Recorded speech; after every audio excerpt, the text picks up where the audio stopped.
Percubaan pertama, Forum Remaja Penjana Minda kelas pertama. Percubaan kedua, Forum Remaja Pencetus Minda Remaja Kritis. Forum Remaja Penjana Kelahiran Generasi Muda. Indah berbalam si awan petang, berarak di celah pepohon ara. Pemanis kalam, selamat datang, awal bismillah pembuka bicara. Bismillahirrahmanirrahim. Yang dihormati Encik Jeffrey bin Jafri, pensyarah subjek Bahasa Melayu Kontekstual kelas Tesel 2. Seterusnya, rakan-rakan yang dikasihi sekalian, Assalamualaikum warahmatullahi wabarakatuh dan salam sejahtera. Bersyukur kita kehadrat ilahi kerana dengan limpah kurnianya kita dapat bersua kembali dalam pentas forum pada hari ini. Tajuk forum kita pada hari ini adalah Bahasa Melayu sebagai Bahasa Ilmu dalam Revolusi Industri 4.0. Sebelum saya meneruskan dengan mukadimah tajuk forum kita pada hari ini, izinkan saya memperkenalkan diri saya serta dua orang ahli panel cantik lagi bergaya yang bersama kita pada hari ini. Saya mulakan dengan panel pertama kita yang bukan sahaja bijak, malah petah berkata-kata, memperkenalkan saudari Siti Nurhusna.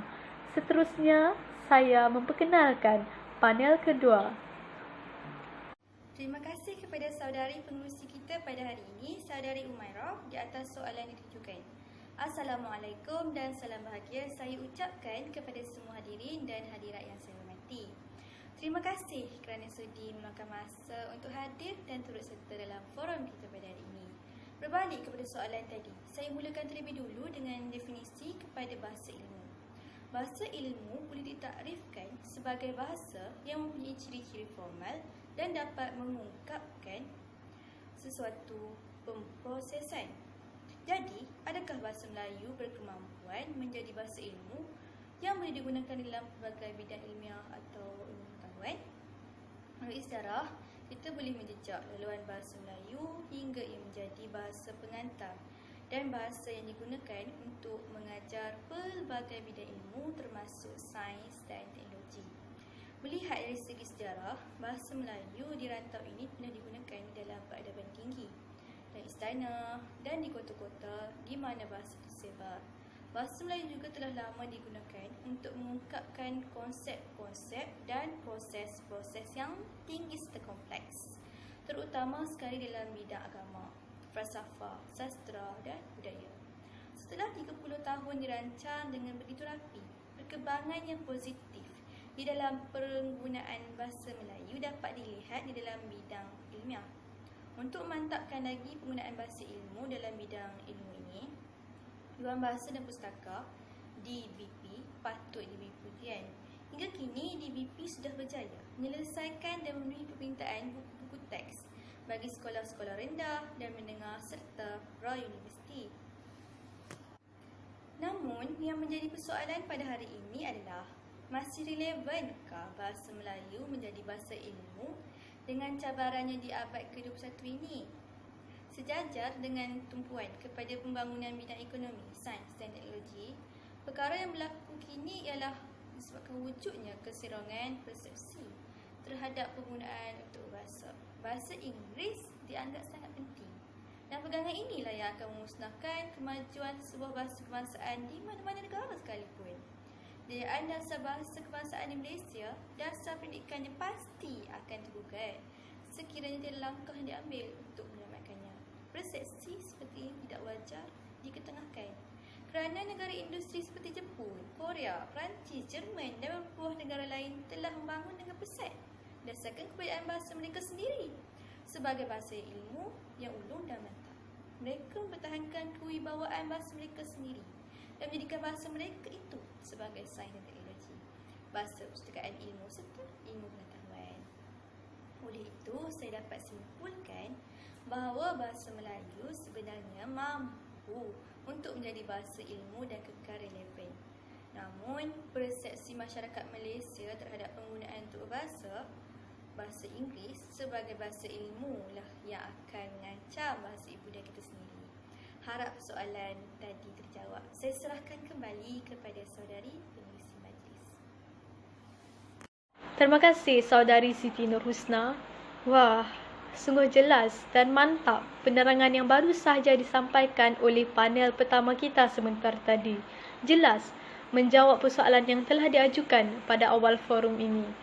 Bagi mengekalkan keutuhan dan relevan bahasa Melayu sebagai bahasa ilmu dalam revolusi industri 4.0 ini, terdapat pihak-pihak tertentu yang bertanggungjawab dan berperanan penting bagi memastikan kerelevanan bahasa Melayu sebagai bahasa ilmu kekal dan tidak terancam. Seterusnya, apakah langkah yang boleh diambil oleh pihak-pihak tersebut dalam memastikan hasrat bahasa Melayu sebagai bahasa ilmu dapat dicapai? Dengan ini, saya menjemput saudari Ashwini untuk berkongsi serta mengetengahkan hujah beliau bagi menjawab persoalan ini. Dipersilakan. Terima kasih saudari pengerusi atas soalan yang ditujukan tadi. Selamat petang dan salam satu Malaysia kepada yang dihormati Encik Jeffrey bin Jaafar, seterusnya rakan-rakan yang dikasihi sekalian. Berbalik kepada soalan yang amat menarik daripada pengerusi kita pada hari ini, baiklah, dalam langkah ke alaf baru ini, bahasa Melayu tidak akan terancam selagi penuturnya terus mendaulatkan dan berusaha untuk melestari serta memperkayakannya. Pada pendapat saya, setiap pihak memainkan peranan masing-masing dalam memartabatkan bahasa Melayu. Kenapa saya berkata demikian adalah kerana kita sebagai rakyat Malaysia memikul tanggungjawab yang penting dan berat untuk mendaulatkan bahasa Melayu. Kalau bukan kita yang menggunakan serta mendaulatkannya, siapa lagi yang akan berbuat demikian? Persoalannya, bagaimanakah bahasa Melayu dapat dijadikan sebagai bahasa yang dinamik mengikut arus perubahan zaman? Saya akan membincangkan tentang langkah serta 3 pihak yang memainkan peranan yang sangat penting dan tinggi dalam memartabatkan bahasa Melayu. Langkah pertama yang boleh diambil adalah dengan memupuk kesedaran kepada anak-anak sejak kecil lagi. Usaha yang boleh diambil untuk memartabatkan bahasa Melayu adalah dengan memupuk kesedaran tentang kepentingan bahasa Melayu dalam diri anak-anak sejak kecil lagi. Kesedaran mengenai kepentingan bahasa Melayu perlulah ditanam dalam diri mereka supaya mereka akan kerap menggunakan bahasa Melayu dalam penggunaan seharian. Dalam konteks ini, sudah tentu peranan tersebut perlulah dimainkan oleh ibu bapa dan para guru-guru. Misalnya, ibu bapa perlulah menggunakan bahasa Melayu yang betul semasa bertutur dengan anak-anak, seperti penggunaan tata bahasa yang betul dan kosakata yang betul.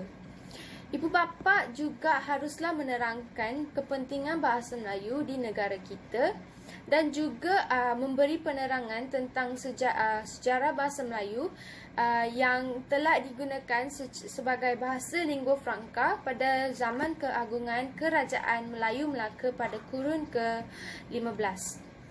Jika kesedaran ini dapat dipupuk sejak kecil lagi, sebab kata pepatah, melentur buluh biarlah dari rebungnya. Sudah pasti hasilnya akan berkekalan hingga dewasa dan sampai bila-bila. Okey, seterusnya indikator yang boleh diambil adalah melalui kempen dan peranan media massa. Pihak berkuasa yang bertanggungjawab dalam perkara ini haruslah menjalankan kempen untuk mendaulatkan bahasa Melayu. Pihak yang bertanggungjawab dalam hal ini iaitu Dewan Bahasa dan Pustaka hendaklah menjalankan kempen yang berkesan bagi memupuk kesedaran dalam kalangan masyarakat bagi mencetuskan perasaan cinta akan bahasa Melayu. Misalnya, pihak Dewan Bahasa dan Pustaka perlulah berganding bahu dengan pihak sekolah serta institusi pengajian tinggi awam dan swasta yang lain untuk menjalankan aktiviti yang menjurus ke arah memartabatkan bahasa Melayu. Media massa juga turut memainkan peranan yang penting dalam memartabatkan bahasa Melayu dalam kalangan anggota masyarakat. Hal ini dikatakan demikian kerana media massa memang berkesan untuk mempengaruhi orang ramai. Oleh itu, sudah pasti perkara ini akan membuahkan hasil dan dapat meningkatkan penggunaannya dalam kalangan masyarakat di negara kita. Sekiranya penggunaan bahasa Melayu semakin meluas digunakan, sudah tentu bahasa ini akan menjadi setanding dengan bahasa-bahasa yang lain di dunia. Perkara ini dapatlah disamakan seperti kata pepatah, duduk sama rendah, berdiri sama tinggi dengan bahasa-bahasa antarabangsa yang lain di dunia ini.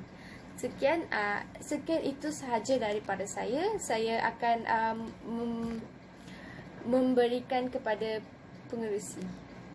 Terima kasih Saudari Ashwini atas hujah dan idea mantap yang telah disampaikan. Baiklah, kita telah tiba di penghujung forum kita pada hari ini. Oleh itu, saya ingin menyimpulkan dan menegaskan kembali bahawa bahasa Melayu mampu menjadi bahasa ilmu dalam revolusi industri 4.0 ini.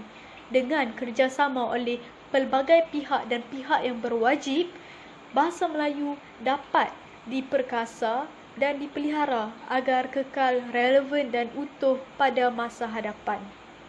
Dengan ini, saya ingin mengucapkan setinggi-tinggi penghargaan dan terima kasih buat Saudari Siti Nurhusna dan Saudari Ashwini atas perkongsian idea dan hujah mantap yang telah mereka berikan sebentar tadi. Tidak lupa juga kepada hadirin dan hadirat sekalian yang sanggup dan meluangkan masa bersama kami meraihkan forum ini pada hari ini. Sehingga kita bertemu kembali pada masa akan datang, insya-Allah. Assalamualaikum warahmatullahi wabarakatuh.